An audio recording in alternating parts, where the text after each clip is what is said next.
Hello, everyone. Welcome to Arash's World. Today we have a special guest, Wendy Sunshine. How are you doing? I'm fine, Arash. How are you? Wonderful. How would you briefly describe yourself? And this is a question I ask every guest here. So, what would you say? I am a writer and author with an inquiring mind, and I have been really fortunate and privileged to learn from some leading child development experts and dog behavior experts. And I have seen overlap in their methods, and it's become my passion to share the parallels that I see in both worlds and underscore the research and how we can use that, how that can make our lives better together. Right. And so your book is Tender Paws: How Science-Based Parenting Can Transform Our Relationship with Dogs. And I love the parallels that you're drawing here. And I think a lot of things are interconnected. And so we need to develop that. We need to look at it. We need to look at the research, consider it, and so on, and apply it as well. So how did you come up with this idea? Where did this come from to see those connections? What triggered it, in other words? Yeah, kind of my own ineptitude, really. I was struggling with a puppy, my first puppy. My husband and I had taken home a rescue puppy, and with all good intentions, like so many people do. And I hit this breaking point where it was chaos in the home. I was dreading what was happening. I could not handle this puppy. And my husband, in his wisdom, he was not ready to bring it back to the shelter. He believed in the puppy. And so I had to do some soul searching and figure out, okay, I don't want to hit the puppy. I had made the mistake of doing that once and I didn't feel good about it. So what were my other options? How could I approach this differently? That was really the question. And I had this aha moment when I thought, how embarrassing. I have just helped write a parenting book for parents who are struggling. And look at this. I have become a struggling pet parent. So, you know, maybe there's something in that book I can go back and revisit and think about new ways, because really I was grasping at straws. I just wasn't finding the help I needed. And it it really, once I did that with an open mind, I was actually astonished by how relevant the the information and the perspective was to help raise the puppy. And from the first moment I tried something new, I called it a do-over, right? It's just simply trying to break a bad pattern that was starting and do something nicer and kinder and gentler. And the puppy responded so well. It blew my mind, and I realized, wow, she wants to connect. I just have to help her. I have to show her how. It wasn't, we didn't have to be adversaries. We could be allies, and I could help guide her, and be inspired by these parenting principles. Um, and I'll pick a little detour here, is that, a lot of people think this is obvious. Like, sure, of course you raise a puppy like you raise a kid.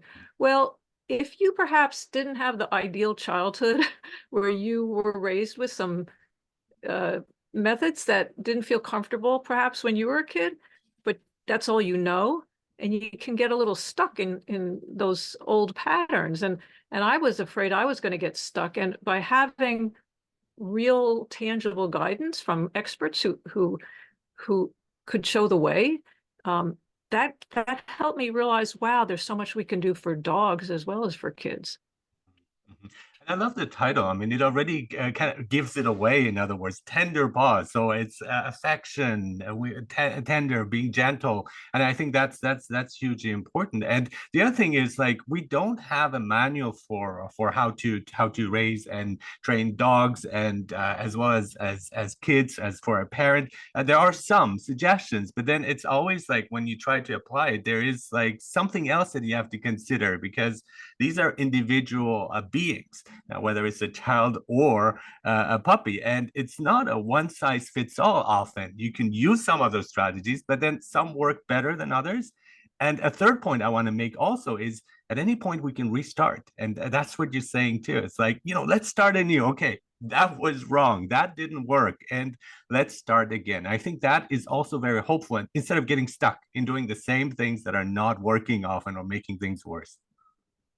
You phrased that so beautifully. That's exactly, the what I was hoping to invite people to consider. And the tender pause, also it came from a very literal, but also had a double meaning because we can pause. We can be mindful. We can take that Awesome. tender pause, even spelled differently, but I, but to I bring our love heart puns, to but it. that one I didn't see. I should have said it out loud and thought about it more. But yeah, absolutely. That's That's that's wonderful. fine. That's Yeah. fine. So there's a lot of heart that we can bring to it. And I actually came up with using the acronym HEARTS to capsulize some of these techniques that are based on research that work with kids and actually help dogs too. I mean, it's very foundational. Obviously, dogs are dogs and kids are kids, and they are individuals, as you so rightly point out. And I mean, I think that's part of the joy of it, right? If I assume you've had dogs in your life and each one has its own personality. I've had hamsters, a couple of hamsters. I've never had Hamsters? dogs. Yeah. I But used to have hamsters too.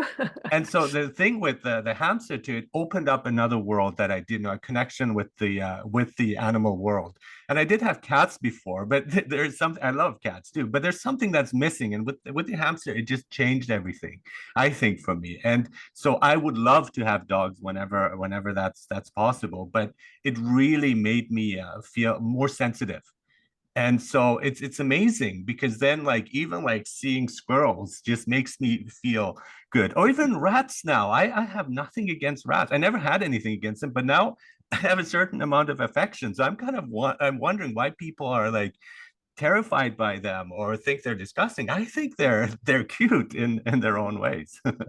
Right. We're all mammals, and we have certain things in common. And that's one of the things I discovered when I was exploring, why did this work? When I started using the parenting techniques with the dog, I was curious. I thought, am I imagining things or is there really, is this really helping? And I discovered that there's our neurobiology, our neurochemistry actually supports that relationship. They are feel-good neurochemicals that come through our body when we pet the dog, for example, and just like when we interact with people in a warm and loving way, it feels nice, and we can have a similar kind of relationship with dogs if we build trust and show them how we can interact in a productive, appropriate way. Living together like a family is really what so many people do. We invite them in our house. They become our family members for so many of us. Yeah, and a lot of people I see who have dogs, they treat them as their child, as their baby, and so you get that kind of relationship too. And I think one thing that's also important is because now we have the chance of also fixing some of our own things. So it's a form of healing and therapy for us as well. It goes both ways. Like a therapy session too. It's not just the client; it's also the therapist who gains from it. And I see this is a great opportunity to connect with another being. And for me, what was also quite stunning, I have a son who's a teen, who's 15, but I have only one child, right? And so by having two hamsters, it was quite different because I thought, oh, they're all similar. They're not. They have their own personality quirks. Some things work, some of them are more obedient than others, right? One of them is more than the other. And so it kind of like really makes you think harder and work harder and deal with your own issues too, of how you were dealt with when you were younger, and you have a chance of restarting again as well on a different level. Absolutely, absolutely, and I love the introspection and the thought that you put into recognizing that, and we all can restart, and there are different parenting styles that we may have grown up with one style and realized we didn't love it so much when we were a kid, and we want to shift styles a little bit as we go forward with children or dogs. We have that opportunity, but because they're each different, they have their own talents and their own needs, and that can surprise pet parents too. Mhm, mhm. And so I want to look at that specifically here, the different styles, parenting styles. And can you briefly here explain it to us, to our audience here, and what to look out for, what's the best one? And I like how we talk about relationship balance. And just yesterday, I had a philosophy group, and balance was actually the topic that we discussed. So a balance in our lives, we talk about work-life balance, but relationships also need to be balanced. And again, how does that relate to parenting styles that we experienced, and the ones that we can give ourselves, whether it's again to a dog, any animal, or our children? Sure. Well, researchers look at two dimensions. They look at how responsive the adult is toward the child. In other words, how much they take the child's needs and urges and wishes into account.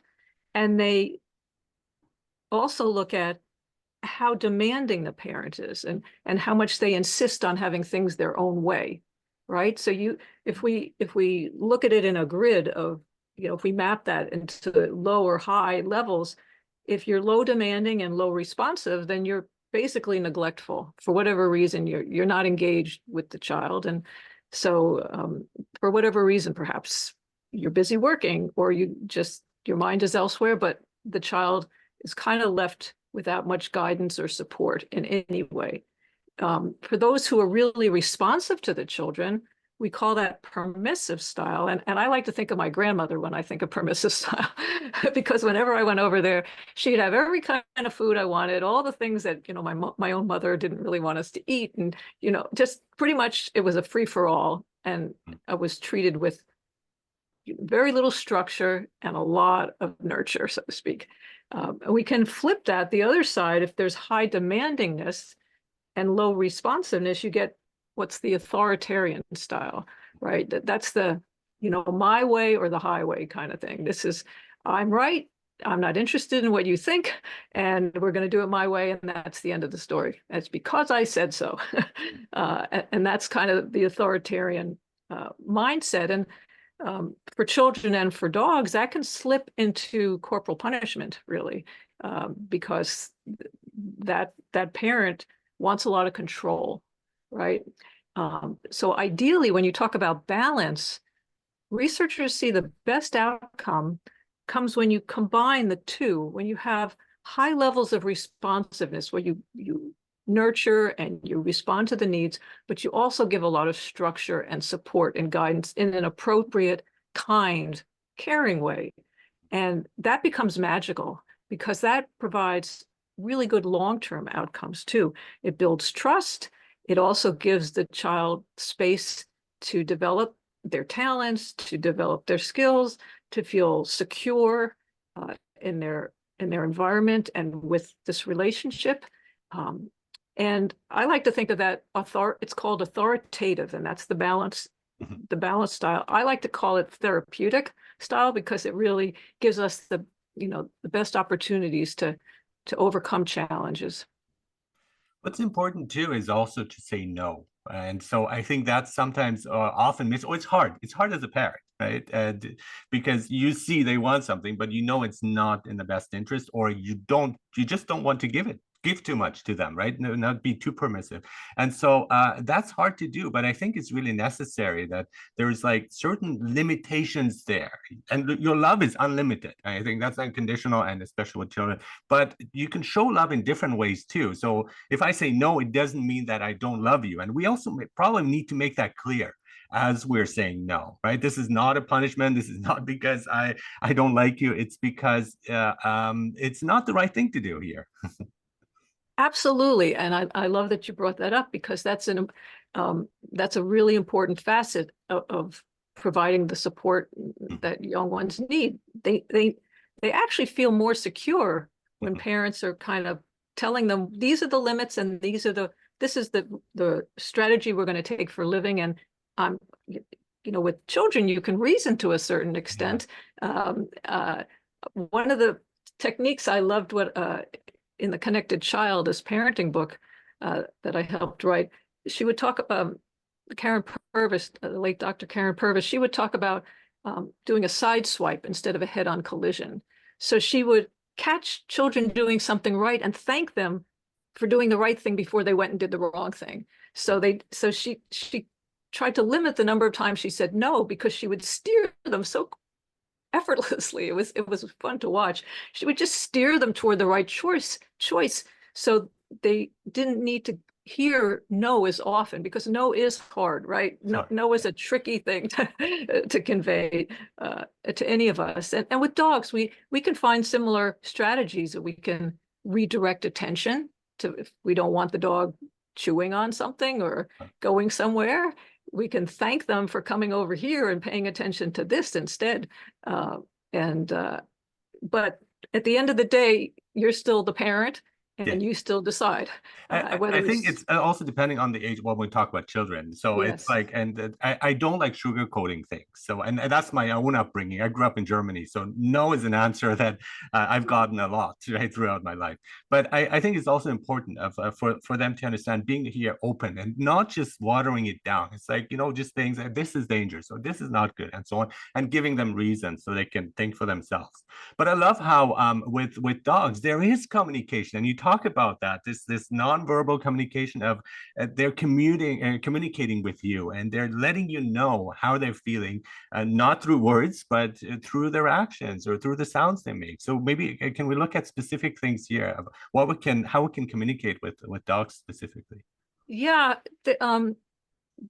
it's really fascinating once we get to know a dog, and we realize that they're speaking through their own behavior Mhm. so often, but we need to actually remember to listen. And it could be something so simple as they want to go out, and maybe they're whining or they're pawing, and maybe you think they're being annoying, but actually there's a reason. And if you could accommodate them, then everybody'd be happy and the dog's needs would be met. But it also, in a way, because dogs are nonverbal, like children who haven't yet developed language, Mhm. right? So you have to be a little more of a detective when you are the parent, right? Because sometimes cranky behavior in a child could mean they're hungry, could mean they're tired, could mean something. Maybe there's a pin poking them in their clothing, or something, or a pebble's in their shoe. And until you investigate further, you might just think they're being irritating to you.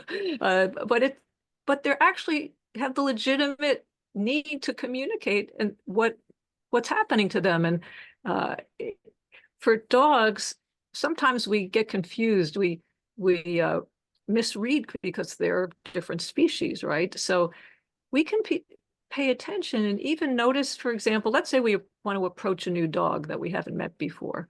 And rather than swoop in and come on top of them and put our hands around them, we could realize that might be a little scary if a stranger came up to you and, you know, swooped in like a eagle kind of, to take its prey. And so we can approach perhaps with one hand or from the side without making direct eye contact, because even eye contact to dogs speaks a lot. That's one of the ways that they communicate too. Their ears communicate, their body language, their tail position, so much. Yeah, no, it's amazing because I was watching this woman walk two dogs with her, and I noted how one of the dogs was like constantly looking up to her, and she did not notice. She just walked past, and I was like, I felt like he wants to know something. He wants eye contact, and that was very fascinating for me because it's like they're also quite insecure because they do, in my view, I think they do want to please their owners, and they're also very obedient, and they might do things that they don't like just to please others, which we don't get as much with kids. I think that might be a slight difference there. Definitely not with cats. I mean, I've had that Yeah, from personal cats are a experience. whole other thing. I've had cats too, and they run the house, in my Exactly, opinion. exactly. Yeah, and I had to go through that. That's why it's like understand it better now. But we have to take that into consideration too, of like, they want to please, they're pleasers, and again, not to take advantage of that. That's a beautiful way to put it. That's absolutely a beautiful way to put it. And once you start to notice that, you see that it happens more often than we even realize. Sometimes it could be because we're on our phone and we get distracted for whatever reason, and it's easy to get caught up in the day, like, oh, we've got to rush along. But that walk, is the maybe the most wonderful part of that dog's day, and Yes. he's reading the news through his nose, about all the things that happened on that street.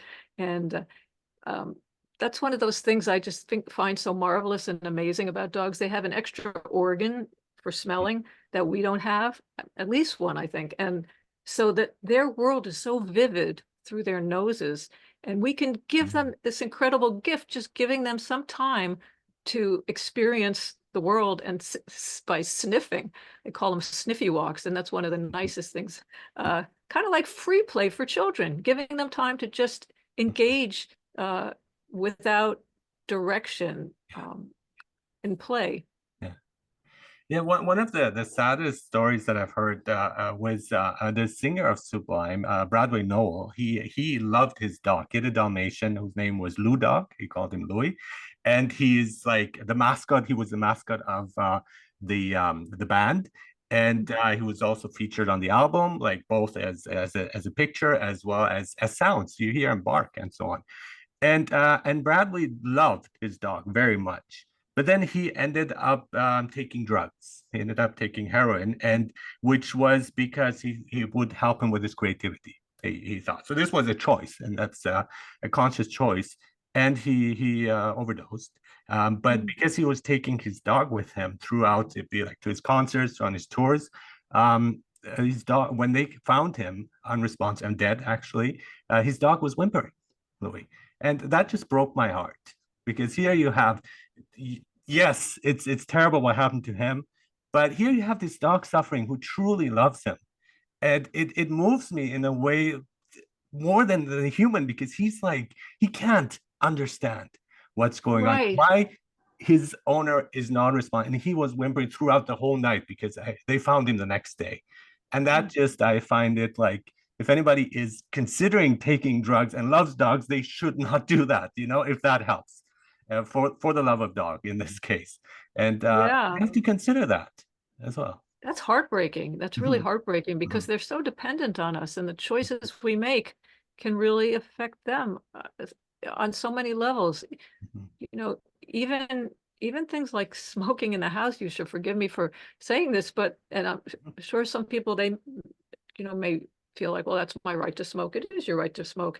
But sometimes some dogs have breathing difficulties, and that smoke in the house can make it harder for them. And there's so many choices that the children are dependent on adults and dogs. And I'm so sorry to hear about that man and his a dog who was whimpering. mhm. Yeah, yeah. And nowadays we have a lot of people who are suffering because of inflation and their costs, and they cannot take care of their dogs. So especially if they have a close relationship with their dogs, that must be heartbreaking where they have to give them up. And so it's in a sense where you have to decide, and do I keep my child or my dog? And so in that case, and we have a lot of rescue dogs now because of that, and not enough places and not enough help to help them and to sponsor them and to foster those dogs. Yes, yes, that is really sad. I know some shelters have programs where they provide food, uh, pet food, to Mhm, help keep the dogs in their own home.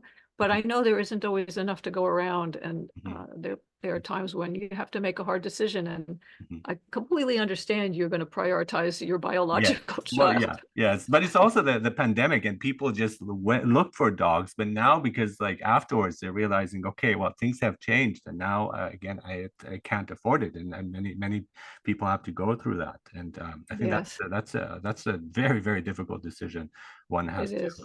make. I want to talk about hearts, the specific thing and the different parts of it because I really like it, and yeah, so that helps both parents and caregivers as well as of children as well as of dogs. So yeah, what would you say? What are each of the letters here? What does it stand for? Right. So each of the letters in hearts stand for a principle that helps children and dogs, and um, they're kind of large categories of goals that we have. Mhm, So the first obvious one is H is for heal the body. For obvious reasons, if we are suffering, if we've got a broken limb or digestive problems or terrible allergies, we're just not going to be at our best. And behavior is never at the best under those circumstances. So that's the baseline. That's where we start. Then we want to think about E, which is engage and optimize the brain. And what I find really interesting is it's not just like doing puzzles, like you would think of, oh, I'm going to do brain teasers. No, it's movement and touch and sensory engagement with the world, physical activity. All those things help optimize our brain and our nervous system. And so those are really essential, especially for growing young ones, whether that's human or canine. We can think of an example for those raised in austerity or very sparse kennels. They suffer and they don't have the coordination or even the emotional equilibrium. Same like children from institutions, very young, they struggle too. So E is engage and optimize the brain. And similarly, we have A for appropriate environments with felt safety. And the felt safety is important, right? Because if a parent knows the little one's safe, that's all fine and good. But if that child doesn't feel safe, it's really interesting. Then their whole biochemistry doesn't work as well. Their digestion doesn't work as well. It's because the body is on high alert. It's in a state of, kind of nervous stress. And so feeling safe can be magical. It can help turn on all kinds of growth and mental development and well-being. So we have H, heal the body, E, engage and optimize the brain, A, appropriate environments with felt safety. We get to R, that's respectful and secure relationships. So we don't just need any kind of relationship. We really need a high quality relationship, one that leads to trust, one that leads to secure attachment, not high anxiety or fear of people. We want to build nurturing situations. And so that's core. Then we get to T in hearts, that's teach sensitively and positively. And notice we think of teaching, even though you could think of training like teaching, they're not exactly the same because we don't think I'm going to train my child. Well, maybe you do potty train them, but mostly we think about teaching because there's more agency for the learner. The learner engages with you. You have more respect for the learner. So we want to teach sensitively, again, as the individual, and positively. So we use positive reinforcement. We're not beating on the child. We're encouraging them and motivating them. So that's the T in hearts. And then the last one, as you rightly point out, is support the individual. And so that could be perhaps this child or dog is younger, so they have special needs. But it also could mean that they have an innate aptitude or urge to do something that fulfills them in a certain way, or they have a fear that you need to be sensitive to because they've had trauma. And so all these different factors you want to take into account. For example, some dogs want to retrieve and bring you the ball. And other dogs, I've had a dog, it was kind of hilarious. You try to throw the ball, she'd just watch it go and be like, okay, goodbye. It had no interest in the ball. Other dogs, that would thrill them, if you toss the ball. That's what they want to do all day. So that's kind of an amusing example of supporting the individual. You find ways to engage and bring out their best. So that's the whole span of hearts. And it covers a broad universe of interventions in both the parenting world and the dog world. And one of the main things we need to do is also attunement by tuning in, by having active listening and even active looking. And like you said, like a detective, like just being aware of things. And I think that that's very important. So again, to ensure that they are doing fine, they're feeling safe, they're not feeling stressed and so on. And there are so many clues, but we have to be attentive to that. Otherwise, we'll miss out on a lot of things. Right. Well, one of the lucky things is, as they showed in parenting research, you don't have to be perfect all the time to have good results. You have to kind of have a trend toward the better. And like you say, you can start over. So you check in periodically and you become attuned. Um, there are there are cultures that I admire so much because, for example, they're so attuned to their babies that they don't even use diapers. They know when the baby needs to Oh, go, wow. and they hold them out where the Mhm, baby can do its business, and mhm, there's no diapers involved. Now that's attunement, if you ask me, mhm, because you are so in sync with the slightest movements and the gurgling and the stiffening or whatever the body keys are, and we can bring a lot more of that to the relationships we have with these little ones. No, I love the point you're making too. We don't want to be too attuned. Again, here, moderation or balance, because some things, both I would think puppies as well as kids need to figure out for themselves, and they need to deal with a certain level of anxiety and so on. I think that is helpful, and when we don't let them do that, then it gets harder for them when they're growing up. But at the same time, we need to be responsive, and I know parents who say, "Oh, let them cry," and so on. It's like, no, the baby's crying, and we need to, especially at a younger age, we need to respond to them.